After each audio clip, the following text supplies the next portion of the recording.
le jeu Stargate expliqué à mes parents. L'affaire gagne de l'ampleur, alors qu'une deuxième plainte a été déposée à l'encontre du blogueur. Je vois à votre mail paniqué que vous ne comprenez pas grand-chose à cette histoire de Babybel, de baignoire et de soirée très arrosée. Je vous comprends, vous avez dû prendre du retard. Forcément, n'étant pas franchement des habitués de tweeter, vous avez raté le début du jeu Stargate.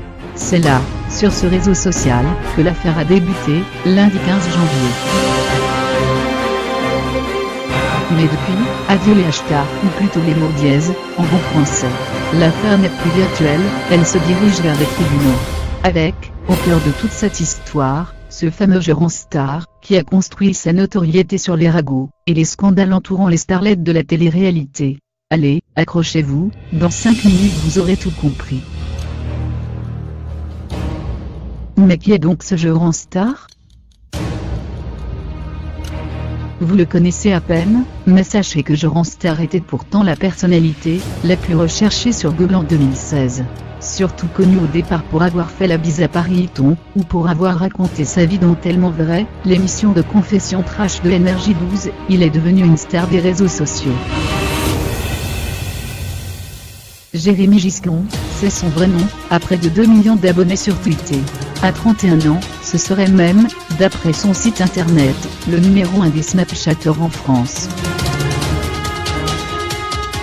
Vous savez, Snapchat, ce réseau social où on peut s'envoyer des photos et des vidéos avec des oreilles de chien et des langues arc-en-ciel.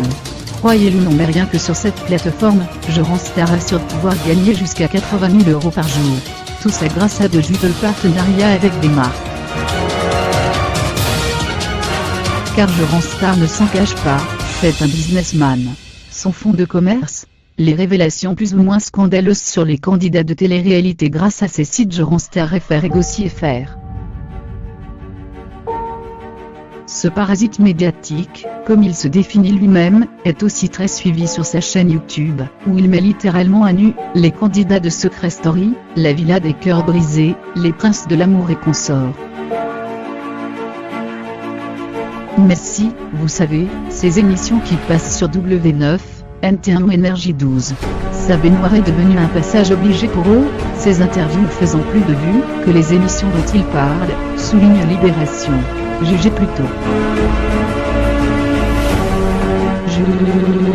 Pardon, je divague un peu, je commence à parler comme lui.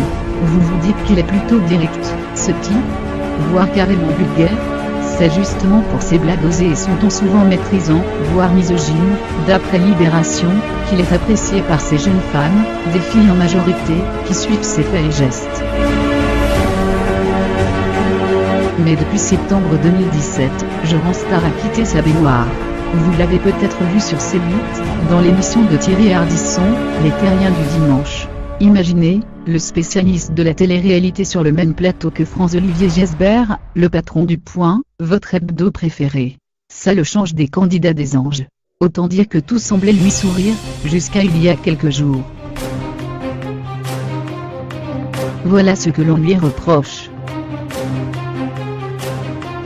C'est de tweeter qu'est partie la première salve des accusations. Et là, papa et maman, il faut vous concentrer un peu parce que, vous allez voir, tout est allé très vite.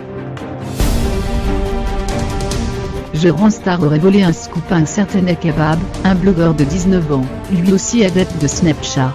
Un jour, je découvre que Joran Star a repris une de mes infos exclusives sur des candidats des anges 10 minutes, sans me citer, raconte ce dernier à l'Aube.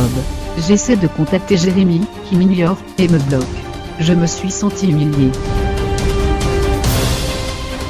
Sa vengeance ne se fait pas attendre. Lundi 15 janvier, Kebab publie sur Snapchat une vidéo de Joran Star en train de se masturber. Mais il ne s'arrête pas là. Le Snapchatter menace de révéler des choses sur un proche de ce dernier, Babybel. Non, pas le fromage. C'est un pseudonyme, inventé par Joran Star. Babybel, c'est un de ses amis, Pascal Cardona, employé de France Bleu dans le sud de la France. C'était du bluff, je ne savais pas grand-chose en fait, assure aujourd'hui Kebab. mais il reçoit des vidéos, des documents censés montrer des échanges scabreux entre ce fameux Babybel, un quinquagénaire, et de jeunes hommes, pour certains mineurs, leur proposant des rapports sexuels de manière plutôt insistante. Certains messages laissent penser qu'il se serait servi de jeux Star comme appât, pour les approcher. Akabab décide alors d'en publier une partie, et les internautes ressortent de vieilles vidéos de jeux Star et de Babybel. Des séquences, un peu ambiguës, disons. Du coup, Star, qu'on voit habituellement partout, devient subitement silencieux. Il dépose finalement plainte, mardi 16 janvier, et une enquête est ouverte le lendemain pour atteinte à l'intimité de la vie privée. Star publie également un long communiqué sur Twitter. Il dément tout, on m'accuse d'être à la tête d'un réseau de prostitution de mineurs. Je nie. Et il lâche aussi, à demi-mot, Pascal Cardona.